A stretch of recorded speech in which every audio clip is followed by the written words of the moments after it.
Hello, everybody. Welcome back. Welcome back. We are getting into our first day of content today. So, these are two different ways you will see the content. One will be through the content tab on our Brightspace page here. Under each unit will come up as what we're covering. In the daily post, you will notice kind of where to start reading, where to stop reading, but I'll also go over that here. These are also the slides that I have created that match up to this content.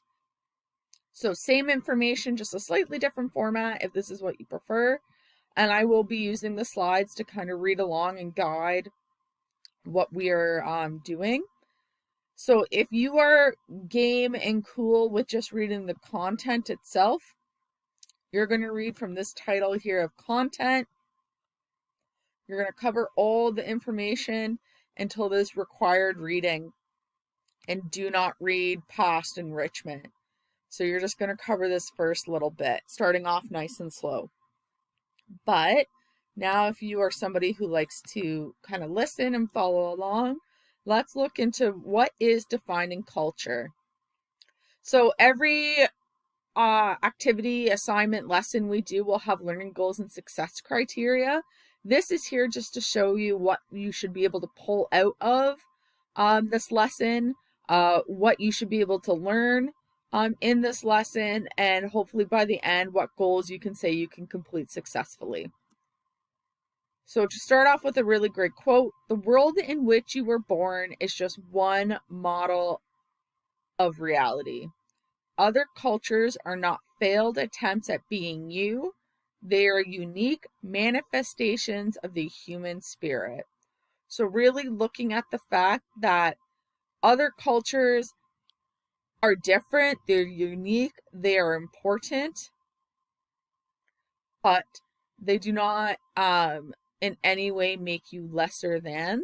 They're just a different approach to humanity of itself. So all people have culture. So everybody, you, me, your mom, your best friend, that guy you saw at Tim Hortons that you thought had a funny haircut, we all have culture. Some of us have culture that look at it as a region or area that our ancestors have come from. Others, it can mean family, religion, or community. It can also encompass both the idea of our ancestors and our community and our religion. And that both these regions or areas of one's ancestor and family, religion, or even community, meaning everything can come together. So really what culture is depends on who you talk to, but it can also be both of these two separate things at the same time. So what exactly do we mean when we say culture? Are we talking something that isn't ours? Are we talking our own? Do Canadians have a culture? What do you think it means? When you hear the word culture, what does that mean to you? Does that mean somebody who is deeply devout into the religion? Is it somebody who maybe dresses in their heritage and their cultural clothing? Really consider these questions in the assignments for this activity that we will be doing. Now we're going to quickly talk about netiquette. Some of you who have done e-learning courses before, or when full remote learning was a thing, when you actually had Google Meets you went and sat in, may have talked about netiquette before. But we're going to talk about netiquette and what that means. So in this course, we will have discussion posts, and we need to make sure that that's a positive experience for everybody who's participating. And then some conventions of politeness that we need to consider.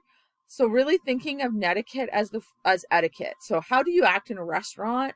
How do you act, going over to your partner's house for the first time to meet their parents? There's etiquette involved there. So maybe when you go to your partner's house for the first time, you're not eating just with your hands. You're cutting that food up. Maybe you're pulling your chair out for your partner. Maybe at a restaurant, are you standing up on the table and hollering? No, because that's not restaurant etiquette. So netiquette is a great a way to remember that is etiquette for the online world. So first, you really should think before you post. Type it out, see if it makes sense. See if it's something you would say in front of your grandmother. That's my kind of rule, the grandma rule. And before you hit send or enter or post, really stop and think about the impact that your words may have. Second, you want to make sure your contribution is positive and appropriate for the classroom. Yes, we're in an online space. Yes, this is e-learning, but this is still a classroom environment. So really stop and think about, is what I'm about to post and what I'm about to say in my post appropriate for a classroom space or appropriate for a professional space too? And third, reread and edit your post carefully. Check for spelling, check for grammar. Make sure you're actually writing out the word, let's say, cause, C-A-U-S-E. That is how it should be spelled, not C-U-Z. You're not texting your BFF. You're writing an actual discussion, conversational post. So make sure you're going over those things. And remember that if you are typing in all capitals, it could be read as a yelling environment. Okay? So if you post all in capitals, I'm going to read it as you're being aggressive. And somebody else might read it that way too. So really stop and consider these things before you make your discussion post. Fourth, make sure that your posts are valid contributions to the discussion and you're not just saying like, oh, I agree, me too, same bro, those kinds of conversational pieces. And fifth, if someone does violate the conventions of etiquette and safety for online posting, so in our discussion posts, do not post a follow-up to the offending thread. I will take a look at it, I read them all, and I will deal with it myself. If it's something that is immediately concerning to you, and you do want to say, hey, Miss B, hey, Miss Borland, I just wanted to make you aware of this post. No, I will thank you for that, but know that if there is something that violates our safety of our classroom and our safety of learning together, that I will be talking to that individual. But I'm hoping in grade 12 that this is not going to be a concern. So your first task, before we get into it, this is where we're going to stop, but let's go over the first task, if you will. The first assignment is, what is culture? So I clicked a link and this will be linked into our daily post as well. So you are going to create a discussion board post, and you're going to use this Google Doc to support your thoughts and brainstorm before you actually write the discussion board post itself. So this is a tool for you to use, and please submit this tool to your student portfolio once it's completed. So going into the assignment, we want to begin with the premise that all people have culture, no matter where you're from. If you know your background, if you don't, we have culture. But what does this mean? We're not looking at it as a larger social or global scale, but considering that you and your friends and you and your family are people, what does this mean to you and how do you have culture?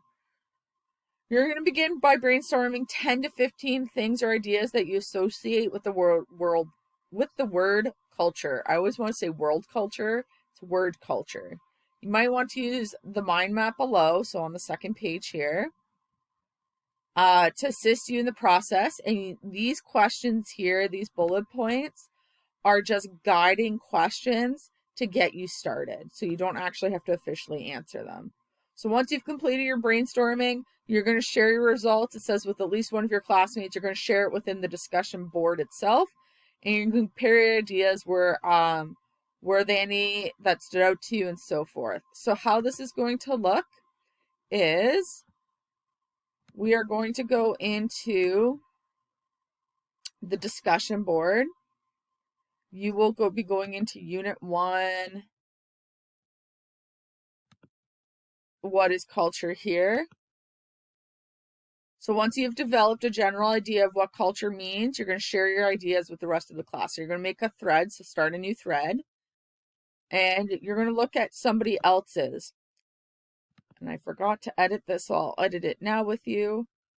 So in order to successfully complete a discussion board, old discussion boards will have an outline, usually in a different color so it's obvious. So in order to be successful in this discussion board post, you will post one original post from yourself plus comment on one peer's post. And a comment, like we said with the netiquette, should go into detail. I really agree with your thoughts here because it aligns with blah, blah, blah, blah, blah. Or I like how you view culture in this way. I never thought of that. Maybe that could be because blah, blah, blah, blah, blah. It shouldn't just be like, hey, Jimmy, I really like what you wrote. That's awesome. Give me that detail. Actually have a conversation with your peers, okay?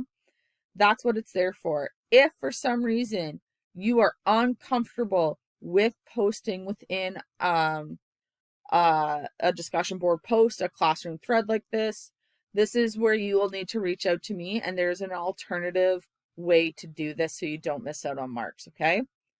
So this video has run a little bit long, but that is fine. Hopefully I've covered any questions you may have. Please reach out if you have any questions, comments, concerns, or if you're confused about expectations. Good luck, and I'm here to help.